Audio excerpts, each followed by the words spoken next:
ఏందో ఏమోనోలా ఈ మధ్యకాలంలో కేసీఆర్ సార్ పరిస్థితి అయితే మంచిగా ఉన్నట్టయితే ఏడా కనబడతలేదు. ఏమైందో ఏమో పాపం సార్ జాతకం మంచిగా లేదా లేకపోతే కాలమే కలిసొత్తలేదో తెలియదు. కానీ ఏ పని ముందరేసుకున్నా కూడా వెనకకు మరలి పోతున్నది. ఇంకా ప్రతి పనికి అడ్డం పడుతున్నది. ఏదో ఒకటి ఎదురేకతనే సార్కు ఎదురవుతున్నది. మరి ఏమయ్యా ఇప్పటికిప్పుడు అంటే సార్కు 2 షాకులు తగిలినాయి. అవి ఏం షాకులు ఏమా కథ అంటే మరి మొత్తం ఇట్లా యాంకర్ పాటల చెప్పుకోలేము కదా. అందుకోసానికని చెప్పి మీకు వార్త పురాగా చెప్తా చూడుండ్రి. ఏందో ఏమోనుల్లా ఈ మధ్యకాలంలో పాపం కేసీఆర్ సార్ పరిస్థితి మంచిగా ఉన్నట్టయితే ఏడా కనబడతలేదు. పాపం ఏందో ఏమో కేసీఆర్ సార్ ఏ పని ముందరేసుకున్నా కూడా అంత ఆగమే అవుతున్నది. ఇక అమెరికాకు పోదాం నిమ్మతంగా ఒక 2 నెలలు అక్కడ మన వాళ్ళతోని ఒకసారి చూసినట్టుంటది. అక్కడ ఒక సిల్వర్ జూబ్లీ కార్యక్రమం ఉన్నది. ఆడికి కూడా పోయి జర విజిట్ చేసి రిలాక్స్ గా మన వాళ్ళని చూసొద్దాము, జరంతా అట్లా గాలి పిలుచుకున్నట్టుంటది. ఎప్పుడు ఇక్కడనే తిరిగితే బోర్ కొడుతున్నా కదా, జర అట్ట అమెరికాకు పోయొద్దాం అనుకున్న కేసీఆర్ సార్ కు మొత్తం బొక్కబోర్లా పడ్డదయ్యా. ఆయన చేసిన ప్లాన్ మొత్తం రివర్స్ అయ్యింది.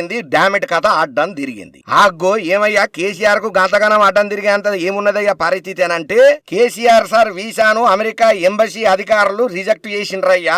కేసీఆర్ బాటలల్లా హరీష్ రావు సార్ కూడా అమెరికాకు పోదామని అనుకున్నాడు, కానీ మధ్యలో డ్రాప్ అవుతాను అనుకున్నాడు. మరి ఏందో పోతడా పోడనే డైలామాలల్లా హరీష్ రావు సార్ కూడా ఉన్నాడట.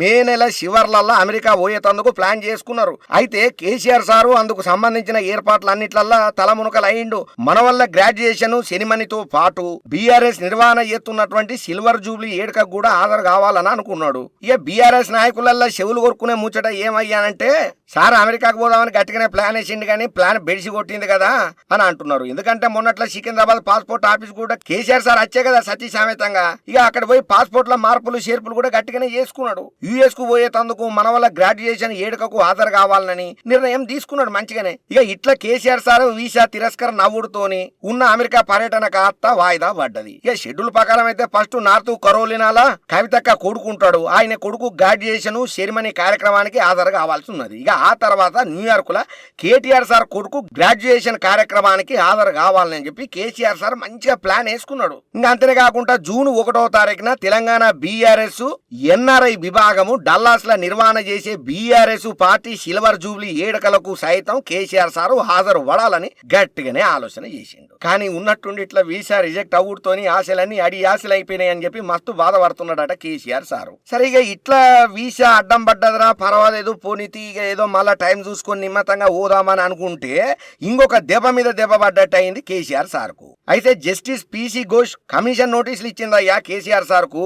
ఆయనతో పాటు మాజీ మంత్రి Harish Rao sir, BJP MP Etela Rajender sir కూడా ఈ నోటీసులను జారీ చేసిల్లు. 15 రోజుల కమిషన్ ఎదుట హాజరు పడాలని చెప్పి కూడా కరాకటిగా చెప్పిల్లు. ఎందుకయ్యా మరి గంతగనం కేసీఆర్ సార్ చేసిన తప్పేమన్నా ఉన్నదా ఏంది ఎలిగేషన్ అని అంటే, కాళేశ్వరం ఎత్తిపోతల భాగంగా నిర్మాణం చేసిన బ్యారేజీల మీద జస్టిస్ పిసి ఘోష్ కమిషన్ ఈసారణ జరుపుతున్న ముచ్చట మన అందరికి ఎరికైనా ముచ్చట్నే. ఇక కేసీఆర్ సీఎం గా ఉన్న టైంలో హరీష్ రావు సారు నీటిపారుదల శాఖ మంత్రిగా ఉండే. ఇక ఓతే ఈటల రాజేందర్ సారు ఆర్థిక మంత్రిగా పనిచేసిండు ఆ టైంలో. ఇక ఇంకో పక్కన సీఎం గా కేసీఆర్ సార్ ఉన్నాడు. అందుకనే ఈ ముగ్గురికి నోటీసులను జారీ చేసిల్లు. మరి ఇప్పుడు ఇంత కఠినతరమైనటువంటి పరిస్థితులలో కేసీఆర్ సార్ ఎట్లా బయటపడతాడో ఏమో మనకు మాత్రం ఏం తెలుసు, చూద్దాం.